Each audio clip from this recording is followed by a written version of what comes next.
So today's webinar, we're going to be focusing on some fairly simple, face value looks fairly simple instruments, but they do have a wide range of application ability here. So we'll be looking into some of these instruments that are focusing on tissue circulation.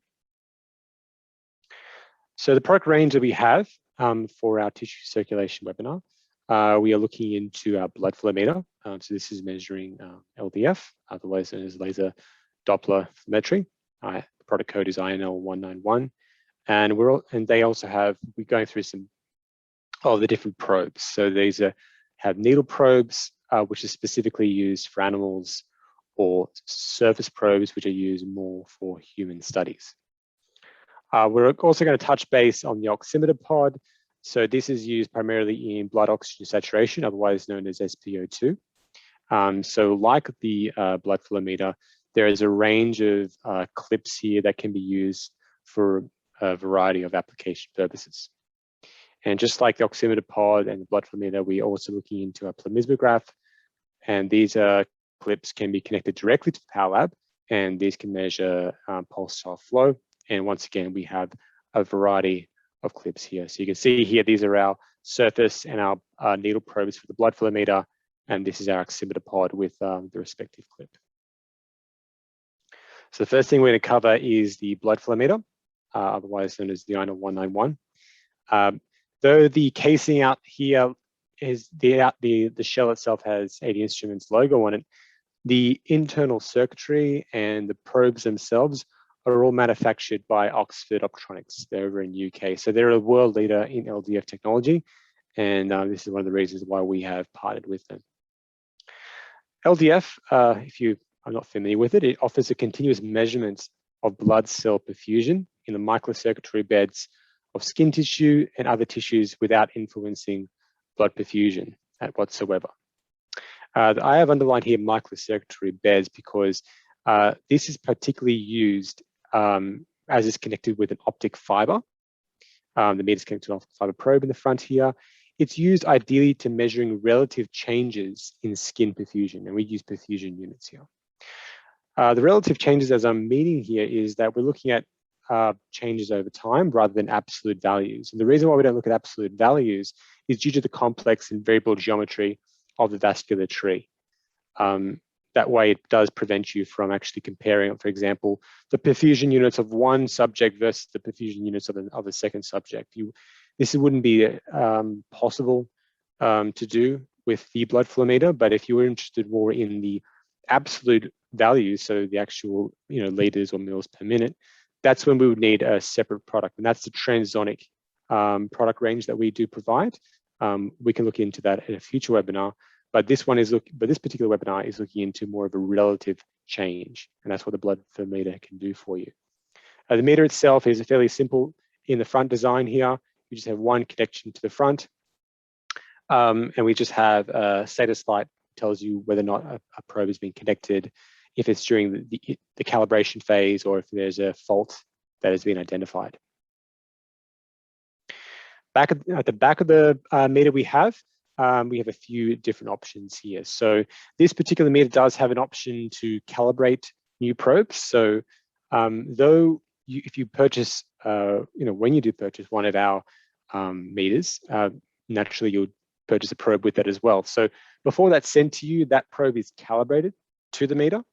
But if you were to purchase additional probes, that's when you would actually have the option to calibrate here. And the calibration is a very simple, easy step process to do. Outside of that, the meter can communicate with the computer via two ways. One is directly via a USB. By doing this, so that's the USB port there, it can connect directly to the computer and therefore bypass the power lab, provided you have lab chart 8 for Windows or for Mac. So if you're familiar in the ADI universe, most instruments, they connect to our data acquisition hardware, which is the power lab. In this case, we can provide, as long as you have a USB connection here and lab chart 8 and the respective lab chart 8 blood flow meter enabler, which I'll show you where to find that, then you could just bypass the power lab entirely.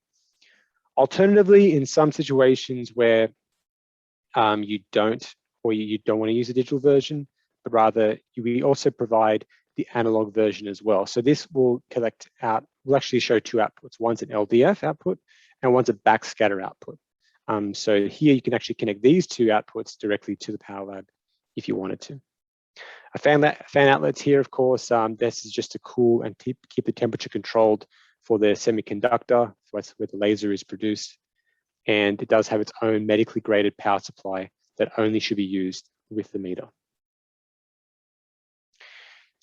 Touching more on the actual connections to the computer, let's talk firstly about the analog setup. So I've highlighted here that we do need the a BNC from here and also another BNC from here, and these will both connect to the Power Lab. In analog mode, we don't need the USB at all because our USB connection will be in the Power Lab instead. So you just don't worry about this at all, the USB in analog mode. We just have to, one thing we do note though, is that when we do connect to the Power Lab and then open up the lab chart, the two inputs that we have, the LDF and the backscatter, will be displayed as voltage. So some units conversions need to be required, which we'll do in a live demonstration today as well. So that just shows you as a percentage for backscatter and also shows you the perfusion units for LDF. So both of these have a range of 0 to 5 volts. Here's an example of how the setup looks if you're in analog mode. So you'd have just the blood flow meter and you'd have your Power Lab. So I've just got a 16 channel Power Lab here. It can, as long as your Power Lab has got BNC connections, you should be fine. If it's one of the teaching versions that has DIN only, then you would require one of the DIN to BNC conversion adapters. You can see that we have one for LDF and one for the backscatter. In the back of the Power Lab here, you can see that's the Power Lab on the bottom and the LDF, sorry, and the blood flow meter. You can see we got the two BNC connections here. And there's a power supply for both the blood flow meter and the Power Lab. Notice that the USB is in the Power Lab, not in the blood flow meter. For the digital version, as I mentioned, we're not going to use the BNCs whatsoever. We're just going to use the USB only. And so this, what it does as a bypass the Power Lab, we'll just need the blood flow meter device enabler.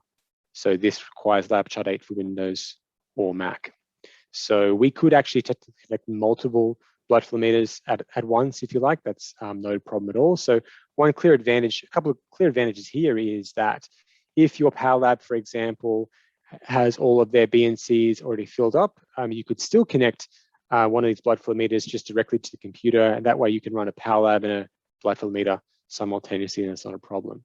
Another big advantage of the digital system is that it'll already have the units conversion set up, so you just have to plug and play. It's much simpler to use. Either way though, the values will still be the same, whether it's digital or analog.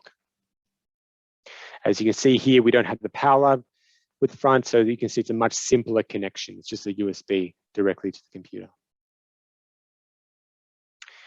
With the meter, we obviously have a range of probes that can be used for a variety of application purposes. So the needle probes, as I did touch on earlier, is particularly used in animal studies. So these are also unlimited reusability, as these are simply just fiber optic probes.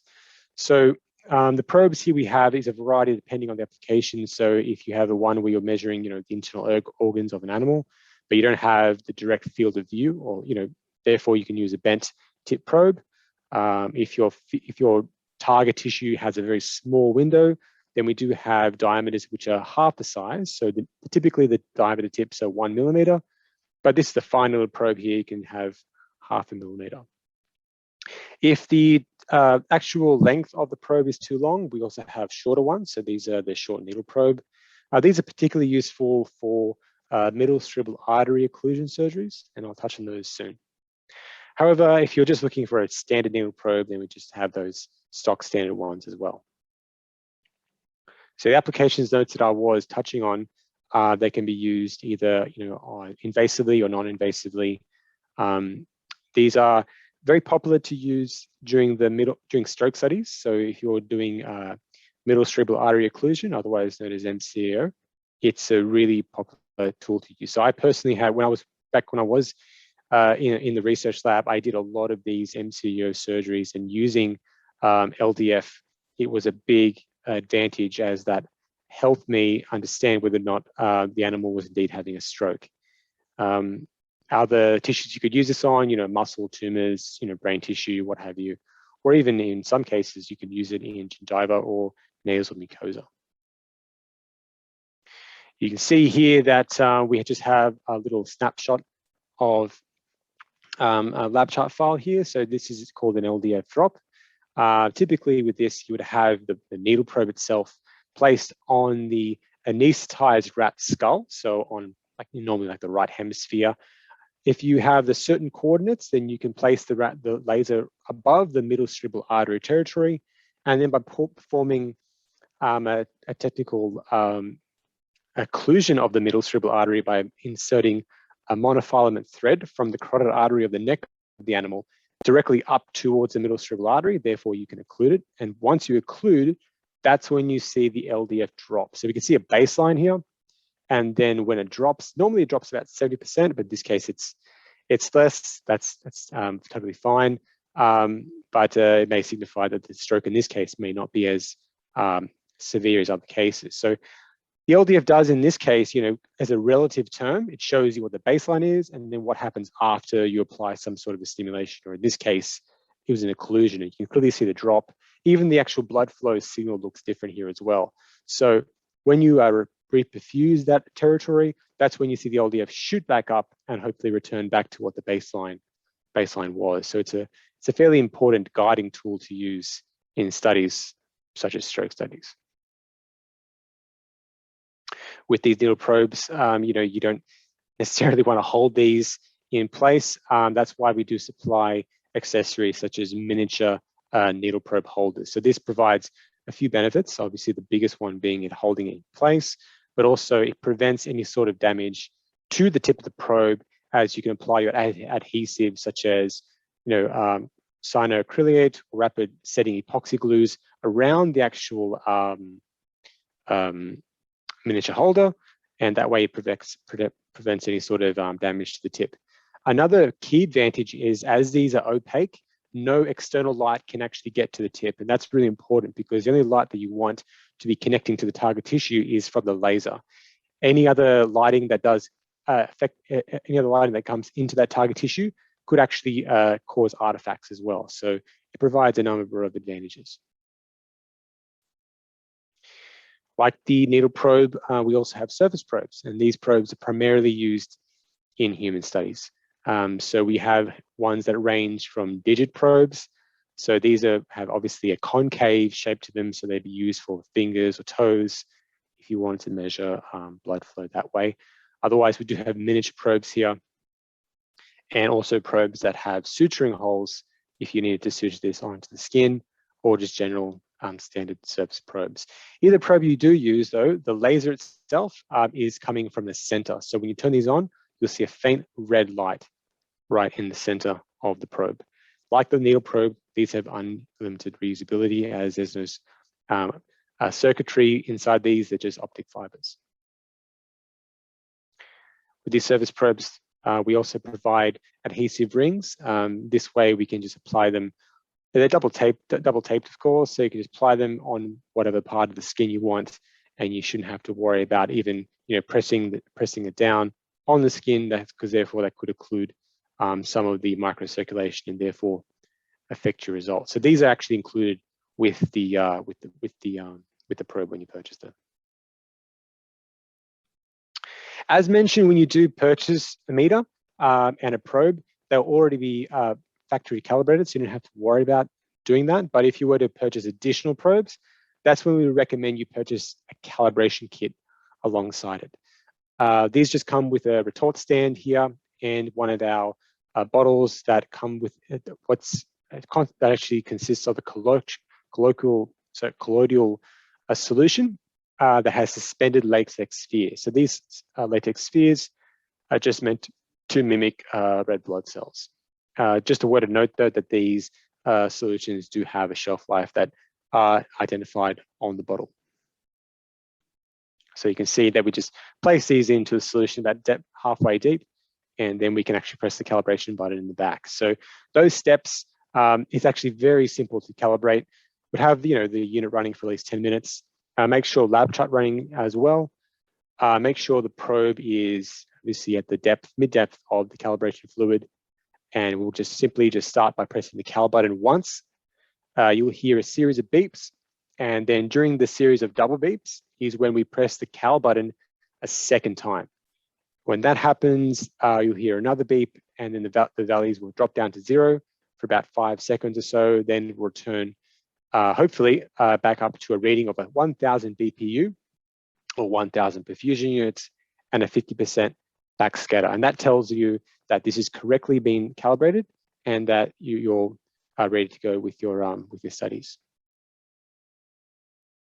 So just letting you know that in the digital mode, remember that's just using the USB only.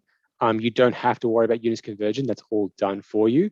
But if you're doing the analog mode, where you're using both the B and Cs, you'd have to do a bit of units conversion. So you can see with the LDF here, as the ranges are 0 to 5, 1 perfusion unit equates to 1 millivolt. So you can see that in this 2-point calibration, the first point is 0, 0, whereas the second is just 1 millivolt, 1 perfusion unit. So that actually, the unit there, the perfusion unit, find it here under drop down.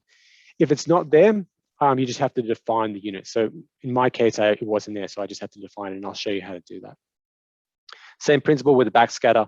So this is 0 to 5 volts, 1% is 50 millivolts, or you can just simply say 5 volts equals to 100%. Once you've done this though, just make sure you save this as a settings file, and that way you don't have to worry about doing the units conversion again.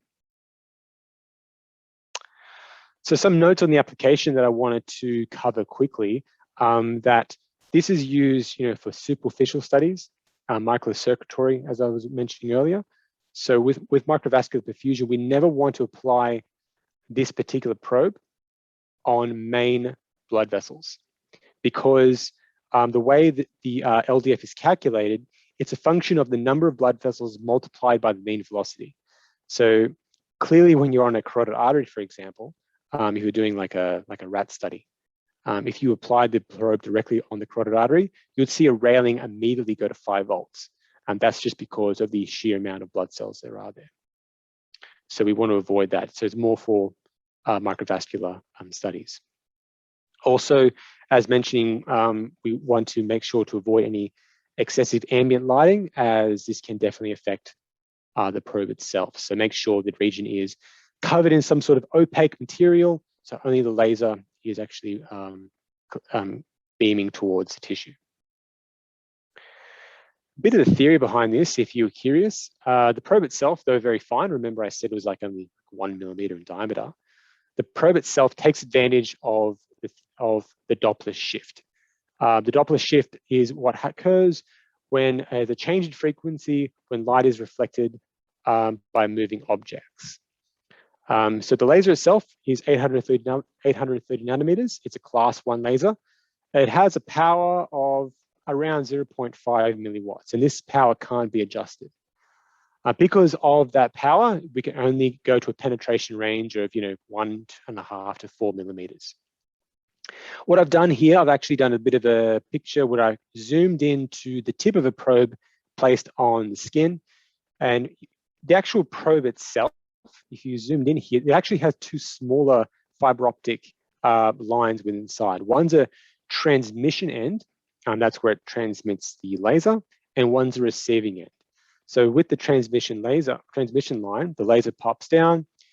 And what we have here is that when the probe is placed on the skin, photons that are scattered by moving blood cells are spectrally broadened, otherwise the Doppler shift, and they're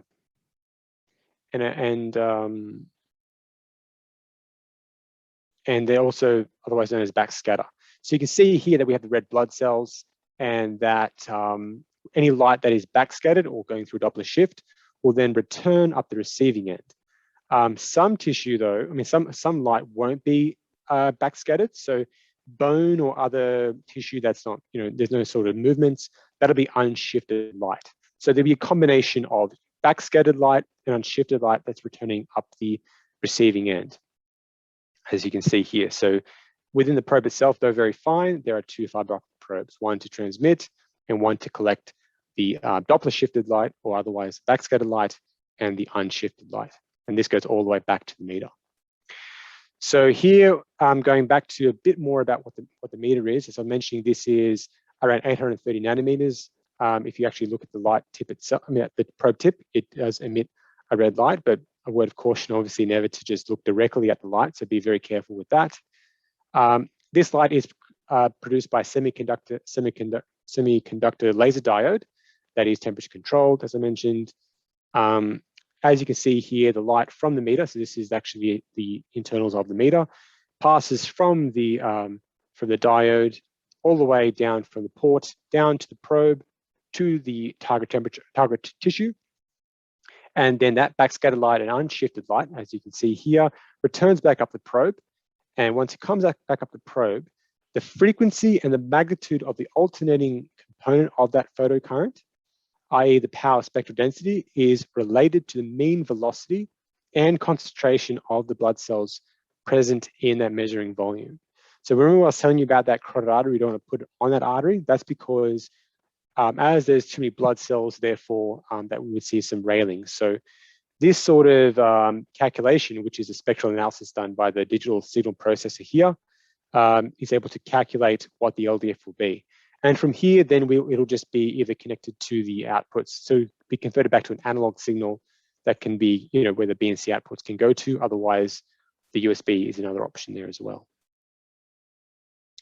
So that's the LDF that we're talking about. So now we're just going to move on to the Oximeter pod, and then we'll talk a bit more about the Plethysmographs, and then we'll move on to a live demo.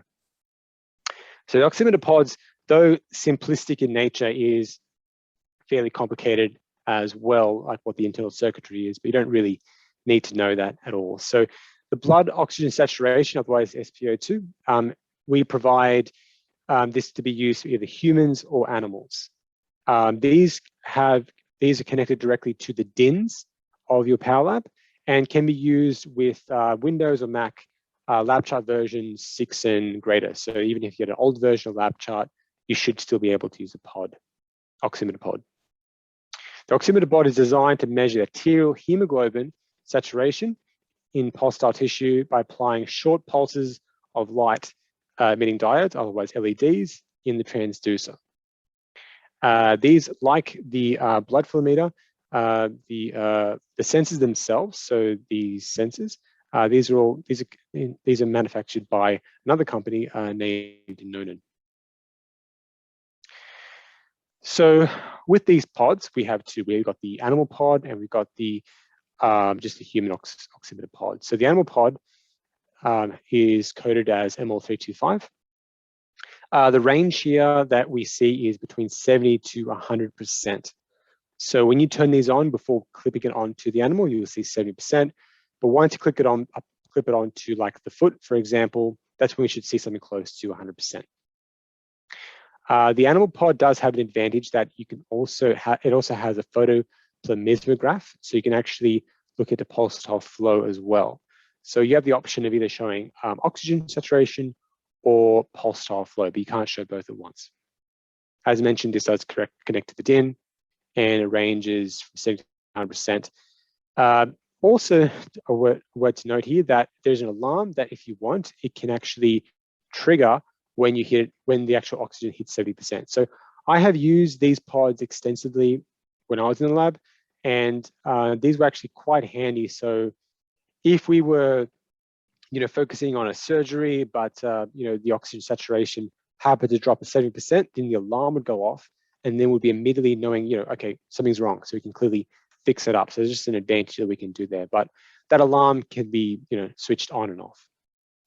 So some of the options here we have in terms of sensors, we got the base sensor. So this is ideal for animal studies where you're doing abdominal regions. We want to measure the SpO2 in, like, for example, around the gut area. We have towel wraps here and also typical animal clips. So these ones you just put on the foot. Just to let you know though, that as this is measuring SpO2, if the feet of, for example, the rat are getting cold, then we likely will see it will drop down to 70%. So it's important to make sure that these feet maintained, on a pad temperature, temperature controlled to keep them around 37 degrees. So therefore, you'll get an accurate reading of the SpO2. So the human oximeter pod, the ML320, similar to the animal oximeter pod, but we just have larger clips here, one for the finger and obviously one for the E-clip transducer. You may be wondering, well, why are there two separate pods? They do look identical apart from the codes. It is noticing the biggest difference is just the range that both of them have. So due to the much lower SpO2 signal levels that are expected in animals than in humans, if you were recording by using an animal oximeter pod, you may have the recordings that are normal, but if you actually connected to a human oximeter pod, then you actually may have a different reading of SpO2. So it's important to have the right oximeter pod for the right application. A bit of the theory behind this with the oximeter pod. This works off, as I was mentioning, the actual clip itself has two LEDs. One's a red LED, so that's about 660 nanometers, and one's an infrared LED, so that's about 910 nanometers. So these turn on intermittently based off, turn on intermittently, and these pass through the vascular bed and it's transmitted to a photodiode on the opposite side. So based off the absorption of light differs between blood that is loaded or unloaded with oxygen. So for example here, if we had oxygenated hemoglobin, that'll absorb more infrared light and allows more of the red light to pass through to be transmitted to the photodiode. Alternatively, if there's deoxygenated hemoglobin, we would see more red light absorbed and therefore more infrared light passed to the photodiode. So you can see the graph here that when we had red, the oxygenated hemoglobin, that actually you can see at around 910 nanometers, we will have more of the infrared light being absorbed compared to the red light, which is consistent with what we said here. And obviously the opposite way, when there's deoxygenated hemoglobin, we'll have more of the red light being absorbed compared to the infrared light. So you can just see just a clip here we have on my finger, and the LEDs are sequentially turned on and off due to arterial diameter. They're not constantly turned on, so they're turned on and off in a very rapid rate. But what the key thing here is that the ratio of the red light measurement versus the infrared light measurement is then converted by the microprocessor within the oximeter pod into SpO2 based on the Beer-Lambert law. So that law just basically states that the concentration of a substance that is able to absorb the light and also looks into the distances from the light source versus to where it's being detected. The pulse oximeter is able to determine only the arterial SpO2 by measuring the changes in absorbance over time, thereby excluding venous and capillary blood and other stationary tissues from the calculation. So what that essentially means is that the detection will see changes that happen rapidly, and it will also see changes that are not changing at all. They're just staying consistent. Those consistent values of absorption, that's defined as the DC aspect.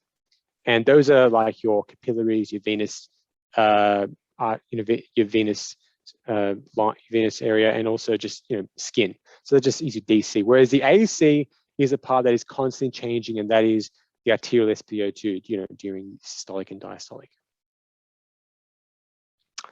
So now let's just quickly touch on the infrared plethysmographs. So these is a fairly simpler design than the oximeter pod. These don't require a pod whatsoever. They can just connect directly to the power lab. This is based off infrared photoelectric sensor technology, which essentially means that infrared light is passed from the LED across the tissue to a photodiode. However, based off the systole or the arterial diameter, then obviously when they're doing systole, there's more blood, therefore more of the infrared light will be absorbed, therefore less will be detected at the photodiode. And this is obviously just going to keep occurring. And based off this plethysmograph, whatever is being detected by the photodiode, then we actually see the signal being translated into lab chart. You can see here we have various clips here. One's a finger clip, we have an E-clip, and also have a Velcro strap as well. The Velcro strap is primarily used if you're looking into target tissue, like, for example, you need something bony for the light to actually reflect off to return back to the sensor, because here the LED and the photodiode are on the same base sensor, of course. So something that is like above the eyebrow of the forehead will be an ideal spot to put the Velcro strap. E-clips, as they require some sort of tissue to be transmitted through, best work on the earlobe, not on the, so I wouldn't place it on the cartilage. Just also, with these, ambient light can definitely affect them as well. So make sure, if you're noticing some inconsistencies or noise, then please apply some sort of opaque material to prevent any sort of external light from actually affecting the signal. If you do notice some of this noise or drifting, then you can easily apply our high pass and low pass filters in LabChart as well. So there shouldn't be any problems whatsoever to detect that pulsatile flow. So that's it for the actual slide. So what I can actually show you now is I'll show you just a demonstration. So what we're going to go through now is just basically calibration of a blood flow meter. And then I'll just show you how responsive it is, show you the difference between analog mode and digital mode. And then we're going to go through the Oximeter pod and some various plethysmographs. And finally, I'll just answer any questions for you. So you can see here that we've got our probe above here connected, and we have our power lab here. So we've got two BNCs, one's an LDF in input 1 and backscatter in input 2. So we want to make sure that we turn these on. Now, I do know that in those steps, I said 10 minutes, we want to keep it running, but this is just demo purpose. So we're just going to turn it on now and just move on with the calibration. So as these are now all turned on, you'll notice the fan, and you'll notice 3 beeps before it actually is ready to go. So what I'm going to do is calibrate this for you. So we've got the calibration kit here, we've got the stand, and we've got the fluid, and we've got our standard needle probe. So you can see they're very small. This one here is the short version. So the first step would be that we're just going to place this down like that. So you can see there, just probably look down a little so you can see that a bit easier. And then we apply our calibration solution here. So this, remember, is the latex spheres. So we only want to use this solution for calibration. So place it about halfway down, just like that.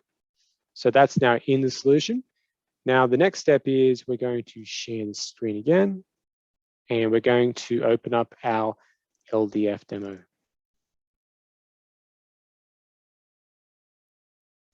If you're doing this in analog mode, I'd recommend first to adjust the units conversion. So what I mean by that is that we would go into channel, units conversion, and make sure to put these values in. So I've already done this in advance, but otherwise in the analog mode, you need to type in this first. So you can see here 1 millivolt equals 1 perfusion unit. So the units, as I was mentioning, click on here. If you don't see the units here, just have to go to define unit and type in your BPU here. And then that'll pop up on the drop-down menu here. So once that's done, put in these values, press OK, then you can do the same thing with the backscatter. You can see there, 5 volts equals 100%. That's all working fine.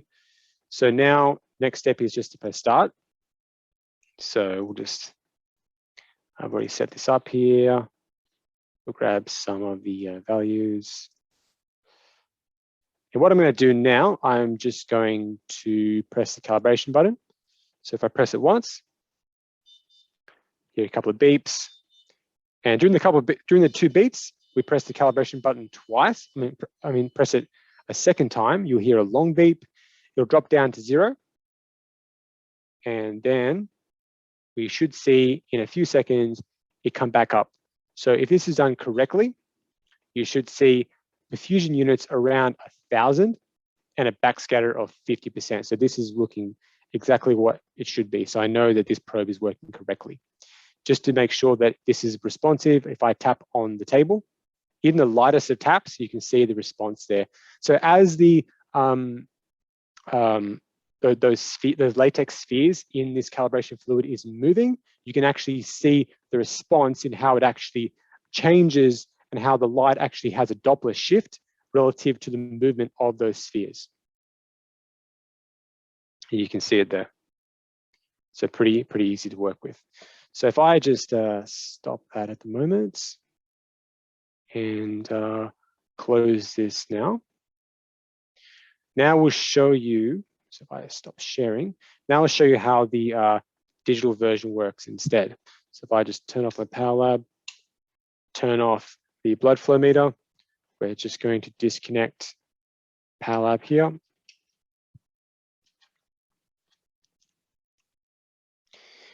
Now all we're going to do now is connect the USB to the blood flow meter, and that's pretty much it. So now we're just going to move the Power Lab out of the way, just like that. And now we just have the blood flow meter only. So if I just turn that on again, now we're just in digital mode. So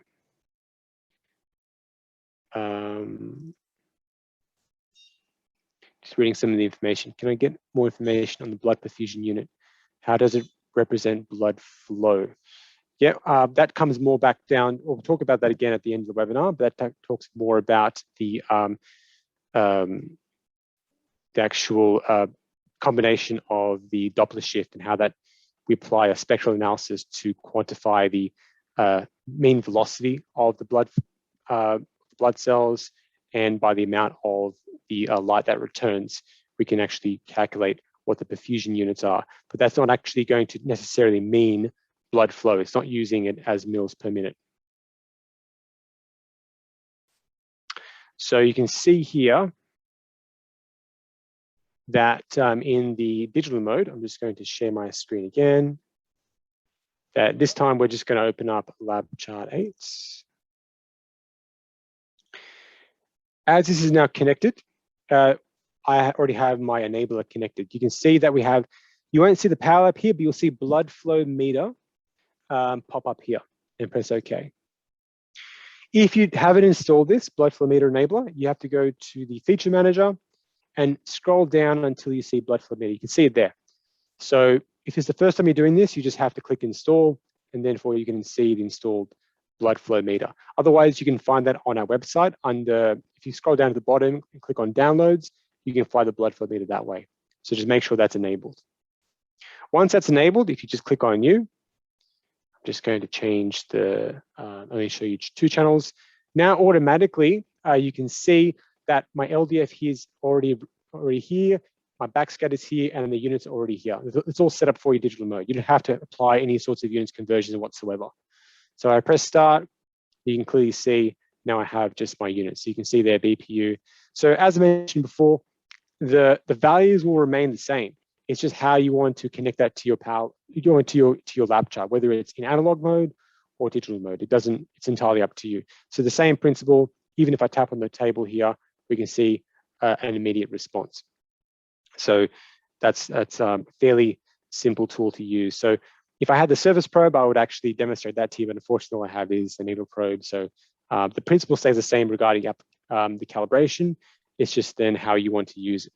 One thing I will note to you though, is that if you don't want to see such a quick change, what I can recommend is if you click here, you can actually click on no calculation and average, and you can actually average this, let's just say over 3 seconds.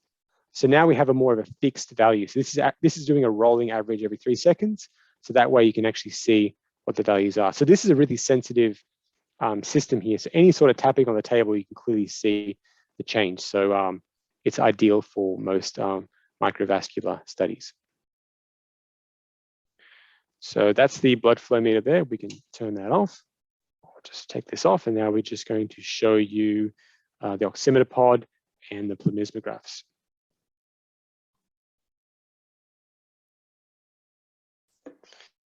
Put this away. Just going to connect the Power Lab here.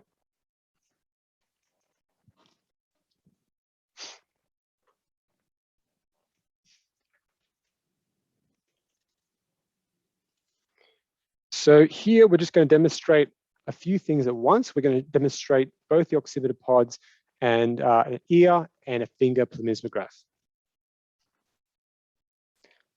So I've got one Power Lab all ready to go. So what you can actually do with these pods, you can actually stack them. If you want, you can actually remove them, or you can have them stacked. So that's fairly convenient as well. So one of these is connected to my finger pulse plethysmograph, and one here is connected with the animal plethysmograph as well. So you can see this one will be used to basically put on the animal's foot. The connections are very simple, as mentioned, because we're using known in here.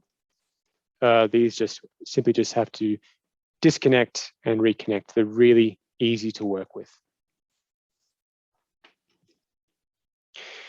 We also have one of our pulse plethysmograph will go through, and our ear plethysmograph will go through. So this is the oximeter here. So just going to make sure this is turned on. That's on at the moment. And now we'll just share screen.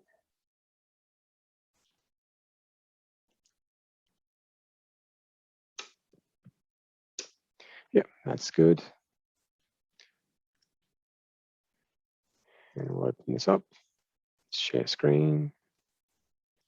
So this time we just got the Power Lab connected.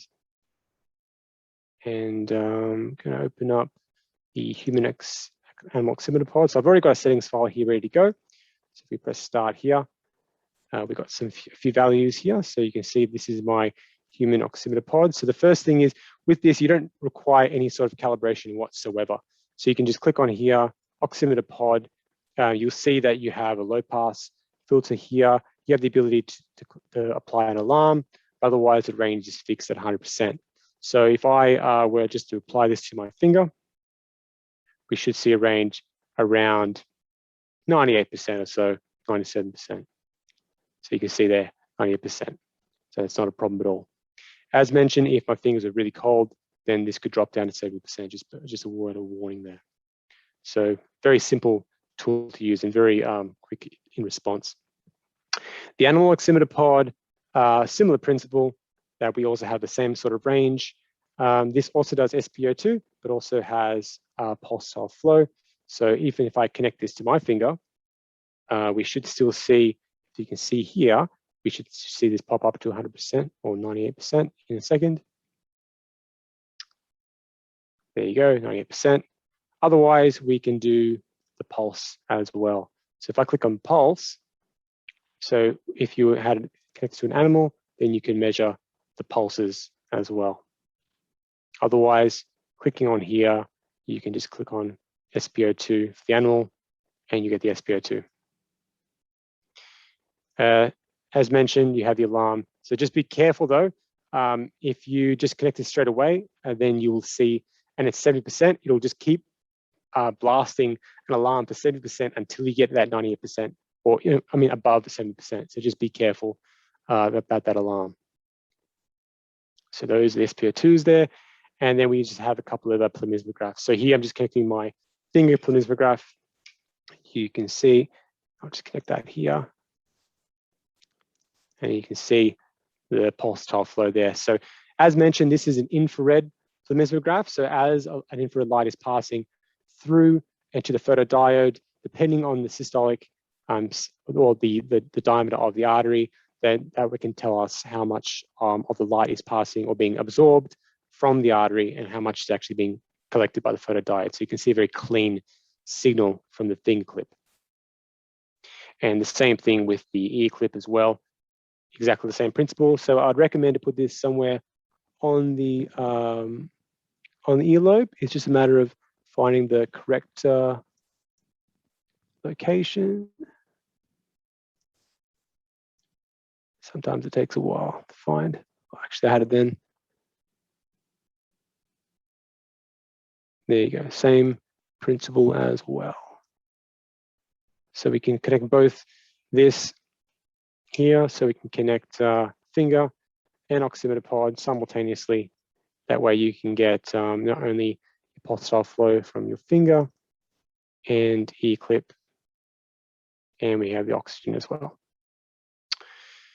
With this here, Another advantage, if you weren't aware, we could actually measure heart rate with our pulsatile flow too. So if I were to, let me just remove the clip and use the finger only, because it's a bit easier to work with. If you want to measure heart rate, just as an example, all you need to do is we're going to go to a new channel and we're going to go to cyclic measurements. And I'm going to base it off my finger clip. And make sure that when you look at your data is only detecting the peaks, otherwise you have to modify the standard deviation. By default, it shows rate here. And all we do, if we just click on event markers as well, you can see where the marker has been put on. So that way, if I show you, now every peak is being detected by my cyclic measurements, and I should be seeing now my heart rate. So there's my heart rate there, about 93. So normally it's around, 70, but been talking a while, so obviously the heart rate's gone up a bit. So you can see there that we can actually collect heart rate simultaneously with a pulse style flow. So it's quite an easy tool to use. So all these tools that I've shown you today, fairly simple to work with, but there is definitely a level of complexity to them that we should be aware of. Especially with the pulse style flows now, we can apply various filters to, if the signals are a bit noisy, we can just modify that. And you can get external data like the heart rate as an example. So that's pretty much all we have to do with the tissue circulation webinar. I'm happy to answer some questions and we can go through them today.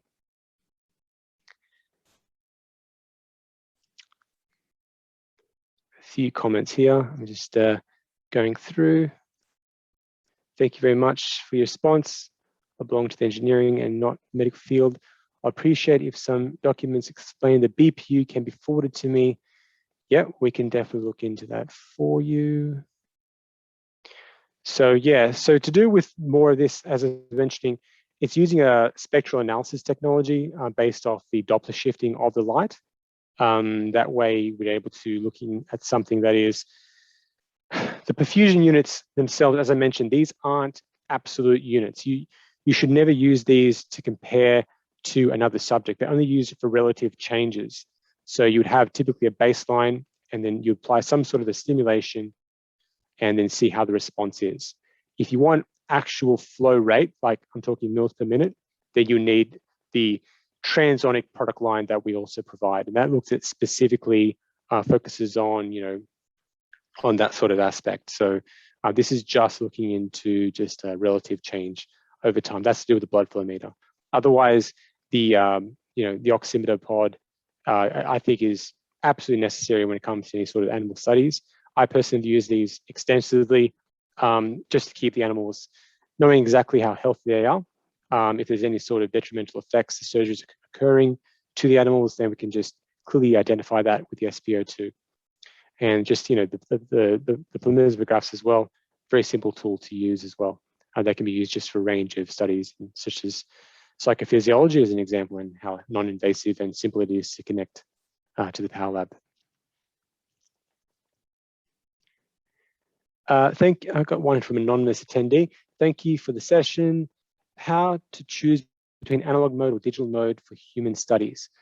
It really is up to you and how you want to choose that. As you can see with the study, with the demonstration, as long as you've got lab chart 8, then there should be no problems in using the digital mode.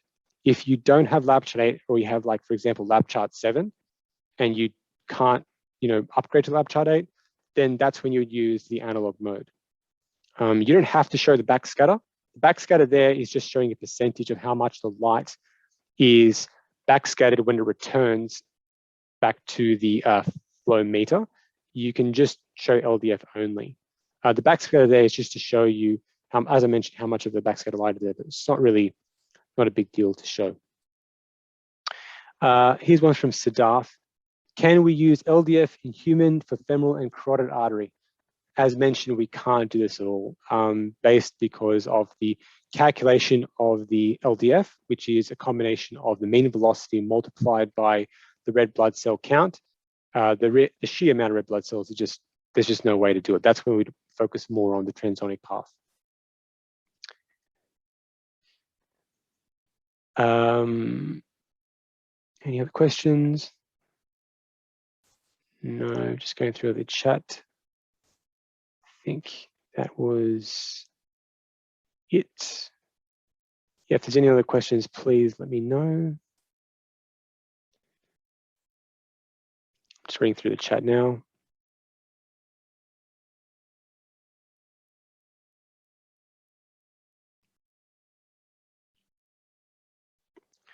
No, that should be it, I think. Okay, great. We'll obviously this is recorded, so we were able to send this to everybody. And if you have any questions, please let me know, and I'm more than happy to address them. And we can go through your application, see what probe or clip would be ideally used. It's a very easy system to use. So thank you very much, and hope you enjoyed that. And we'll see you all next time for the next webinar. Thank you. Cheers. See you later.